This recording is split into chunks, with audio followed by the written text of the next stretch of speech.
অৰুণোদয় আঁচনিৰ হিতাধিকাৰীৰ সংখ্যা আমি 26 লাখৰ পৰা 40 লাখলৈ লৈ যোৱাৰ বাবে আমি সিদ্ধান্ত গ্ৰহণ কৰিছো। Hello' guys, welcome back to my YouTube channel. আহি গ'ল ভাল খবৰ। ৰাজ্যৰ যিসকল মানুহে অৰুণোদয় আঁচনিৰ বাবে আবেদন কৰিছিল, অৰুণোদয় 3.0 তেওঁলোকৰ পইচা বেংকৰ একাউণ্টত কেতিয়া সোমাব, বা নগৰ অঞ্চলত যিসকল মানুহ আছে তেওঁলোকৰ কাৰণে আহিছে এটা অত্যন্ত গুৰুত্বপূৰ্ণ ভাল খবৰ, কাৰণ তেওঁলোকেও অৰুণোদয় আঁচনিৰ ধন পাব।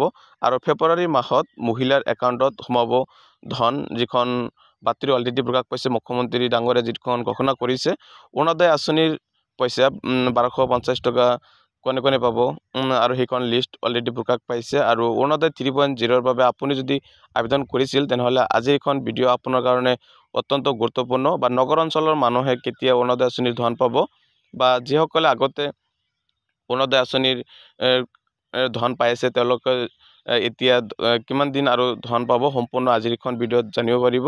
গতিকে স্কিপ নকৰাকৈ আজিৰ এখন ভিডিঅ' চাই থাকিব। যদি আপুনি অৰুণোদয় আঁচনিৰ বাবে আবেদন কৰিছিল, তেনেহ'লে আজিৰ এখন ভিডিঅ' আপোনাৰ বাবে অত্যন্ত গুৰুত্বপূৰ্ণ, কাৰণ এইখন ভিডিঅ'ত সম্পূৰ্ণ জানিব পাৰিব কোনসকলে কেতিয়া অৰুণোদয় আঁচনিৰ ধন লাভ কৰিব। অৰুণোদয় 3.0 ইয়াত যিখন চাউল পাইছে, নগৰ অঞ্চলত যিসকল মানুহ আছে তেওঁলোকেও অৰুণোদয় আঁচনিৰ ধন লাভ কৰিব। আৰু ফেব্ৰুৱাৰী মাহত মহিলাৰ সকলে একাউণ্টত ধন সোমাব।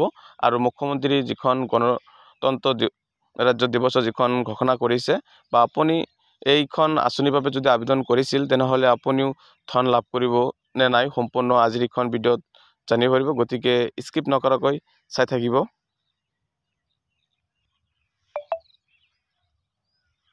আৰু ফেব্ৰুৱাৰী মাহত কোনসকলে অৰুণোদয় আঁচনিৰ ধন লাভ কৰিব, সম্পূৰ্ণ আজিৰ এইখন ভিডিঅ'ত চাব পাৰিব। যিসকলে অৰুণোদয় আঁচনিৰ আগৰ পৰা ধন লাভ কৰি আছে, তেওঁলোকেহে ফেব্ৰুৱাৰী মাহৰ 10 তাৰিখত অৰুণোদয় আঁচনিৰ যিখন পাবলগীয়া 1250 টকা তেওঁলোকে লাভ কৰিব। আৰু নতুন যিসকলে অৰুণোদয় 3.0 বাবে বৰ্তমান সময়ত আবেদন কৰিছিল কিছুদিন আগত, তেওঁলোকৰ জাষ্ট অফিচিয়েলি তেওঁলোকৰ ডিষ্ট্ৰিক্ট লেভেল যিখন ভেৰিফিকেশ্যন সেইখন হৈছে, বা ডিষ্ট্ৰিক্ট লেভেলত তেওঁলোকৰ লিষ্টখন প্ৰকাশ পাইছে, কিন্তু এতিয়ালৈকে সেই লিষ্টখন অফিচিয়েলি পাব্লিছ কৰা নাই, বা কাৰ কাৰ নাম আহিছে, কোনসকলে পইচা পাব। কিন্তু যিসকলে অৰুণোদয় 3.0 বাবে আবেদন কৰিছিল, তেওঁলোকৰ এতিয়ালৈকে যিখন ফৰ্ম, সেইখন ফৰ্ম আহি পোৱা নাই। আৰু যেতিয়া ফৰ্মটো আহিব, তাৰপিছত তেওঁলোকে যিখন লিষ্টত যিসকলৰ নাম আহিব, এতিয়া জিলা ভিত্তিক যিখন প্ৰকাশ পাইছে, মুখ্যমন্ত্ৰী ডাঙৰীয়াই ঘোষণা কৰিছে, কিন্তু সেইখন লিষ্ট এতিয়ালৈকে পাব্লিছ হোৱা নাই। আৰু যেতিয়া পাব্লিছ হ'ব, তেতিয়া আপুনি যেতিয়া ফৰ্মখন লাভ কৰিব, তেতিয়াহে আপুনি অৰুণোদয় 3.0 বাবে আপুনি যোগ্য হিতাধিকাৰী হ'ব।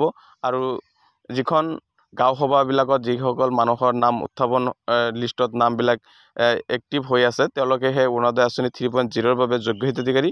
আৰু তেওঁলোকে ফৰ্ম লাভ কৰাৰ পিছতহে তেওঁলোকে অৰুণোদয় 3.0 বাবে যিখন ধন সেইখিনি লাভ কৰিব।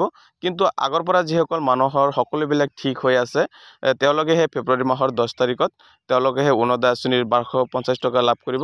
কিন্তু এতিয়ালৈকে অৰুণোদয় আঁচনিৰ নতুন যিসকলে আবেদন কৰিছিল, তেওঁলোকৰ কোনো ধৰণৰ ধন লাভ নকৰিব, কাৰণ তেওঁলোকৰ এতিয়ালৈকে ফৰ্মখন আহি পোৱা নাই। আৰু বহুতে কৈ আছে যে অৰুণোদয় আঁচনিৰ বাবে ধন কেতিয়া লাভ কৰিব বুলি কৈ আছিল, আৰু তেওঁলোকৰ এতিয়ালৈকে কোনো ধৰণৰ ধন লাভ নকৰে। যিসকল পূৰ্বৰ পৰাই অৰুণোদয় আঁচনিৰ ধন পাইছে, তেওঁলোকৰ যিসকল সকলোবিলাক ঠিক আছে, তেওঁলোকেহে অৰুণোদয় আঁচনিৰ যিখন পাবলগীয়া ধন সেইখিনি কিস্তি তেওঁলোকে লাভ কৰিব।